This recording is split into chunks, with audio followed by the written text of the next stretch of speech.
I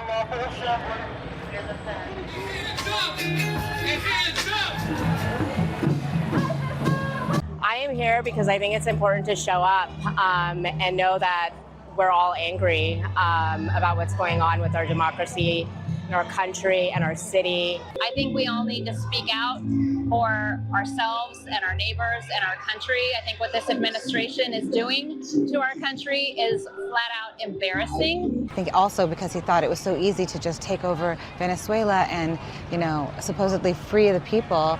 And in reality, first of all, Iran is a completely different story, and I think this conflict is going to get him way in over his head if he isn't already.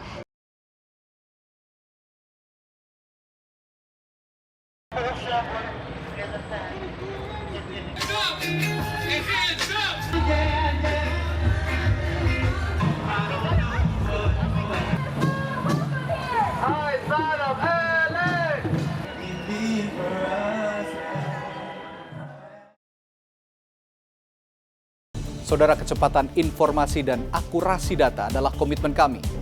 Satu langkah lebih dekat, satu langkah lebih terpercaya. Saksikan Sapa Indonesia Malam di Kompas TV Channel 11 di televisi Anda.